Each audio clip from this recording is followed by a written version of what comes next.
విశాఖ జిల్లా అరకులో ఇవాల్టి నుంచి 3 రోజుల పాటు అరకు చలి ఉత్సవ్ పేరుతో ప్రత్యేక వేడుకలు జరగనున్నాయి. 3 రోజుల పాటు జరగనున్న ఈ ఉత్సవాల్లో పలు కార్యక్రమాలు ప్రత్యేకంగా ఆకట్టుకున్నాయి.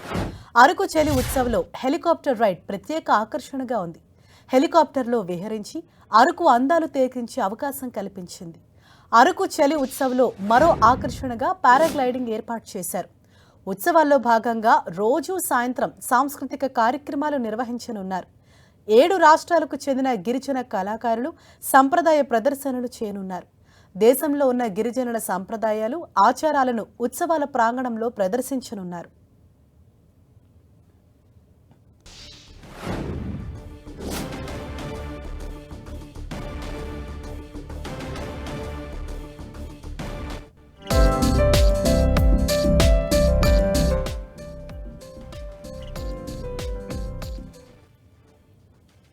ఈ చలి ఉత్సవ్కి సంబంధించి మరిన్ని డీటెయిల్స్ అందించేందుకు మా ప్రతినిధి జార్జ్ మనకు అందుబాటులో ఉన్నారు. జార్జ్, 3 రోజుల పాటు కూడా ఈ ఉత్సవం అన్నది జరగబోతుంది. సో ప్రత్యేక ఆకర్షణగా ఏమేమి నిలవబోతున్నాయి?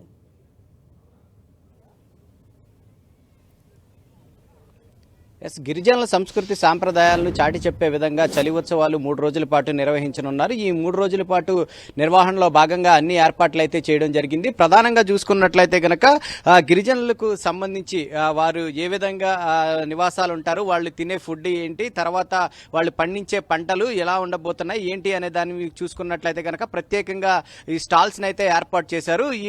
ఏదైతే డిగ్రీ కాలేజ్ మైదానం ఏదైతే ఉందో అరకు డిగ్రీ కాలేజీ మైదానంలో ఈ ఉత్సవాలు అనేవి జరగనున్నాయి. 3 రోజుల పాటు కూడా ఇక్కడ వారి సంస్కృతి సాంప్రదాయాలు ఉట్టిపడే విధంగా వారి యొక్క ఆచారాలు సైతం కూడా అందరికీ తెలిసే విధంగా సైతం కూడా ప్రత్యేకంగా స్టాల్స్ అయితే ఏర్పాటు చేయడం జరిగింది. అంతేకాకుండా పర్యాటకులకు అటు స్థానికులకు సైతం కూడా ఆహ్లాదం అందించే విధంగా ఈసారి హెలీ రైడ్ ను కూడా ఏర్పాటు చేయడం జరిగింది. హెలికాప్టర్ ద్వారా దాదాపుగా 6 నుంచి 9 నిమిషాల వరకు కూడా హెలికాప్టర్ లో పయనించే అవకాశం కూడా కల్పించారు. దానికి చూసుకున్నట్లయితే కనుక పిల్లలకి 2,000, పెద్దవారికి 4,000 కూడా ఛార్జ్ చేస్తున్నారు. అంతేకాకుండా 300 రకాల పూలను సైతం కూడా ఏర్పాటు చేయడం జరిగింది. పద్మావతి గార్డెన్స్ లో ప్రత్యేక ఫ్లవర్ షోను సైతం కూడా ఏర్పాటు చేశారు.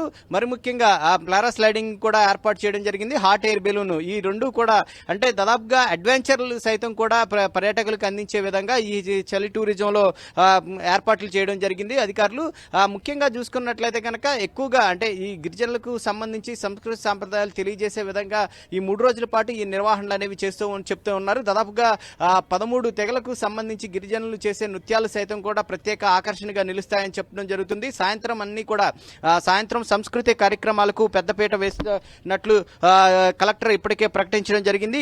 ఎక్కడా కూడా ఎటువంటి అవాంఛనీయ సంఘటనలు చోటు చేసుకోకుండా ఇటు క్రౌడ్ సైతం కూడా కంట్రోల్ చేసే విధంగా ప్రత్యేకంగా ఏర్పాట్లు చేశామని చెప్తూ ఉన్నారు. మరి ముఖ్యంగా మనం ఒకసారి చూసుకున్నట్లయితే కనుక అంతా కూడా ట్రెడిషనల్ అంటే చలి ఉత్సవానికి సంబంధించి అరకు ఉత్సవానికి సంబంధించి ఈ ట్రెడిషనల్ వైబ్ వచ్చే విధంగా చూసుకున్నట్లయితే కనుక ఈ స్టాల్స్ ని కూడా ఏర్పాటు చేయడం జరిగింది. స్టాల్స్ ని సైతం కూడా చూసుకున్నట్లయితే కనుక ఇటు వెదురు బొంగులతోనూ అలాగే మొత్తం కూడా ఈ గడ్డితోనే ఏర్పాటు చేయడం జరిగింది.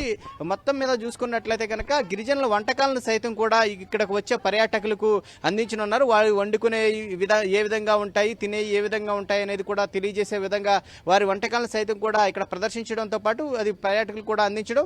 అలాగే ముఖ్యంగా అరకు కాఫీ ఒరిజినల్ సైతం కూడా ఈ స్టాల్స్ ను ఏర్పాటు చేశాం కాబట్టి ప్రతి ఒక్కరు కూడా అరకు కాఫీని కూడా టేస్ట్ చేయాలంటూ కూడా చెప్తూ ఉన్నారు.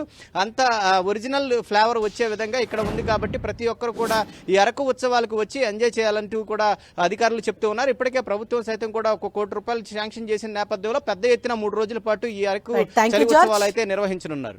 Thank you George.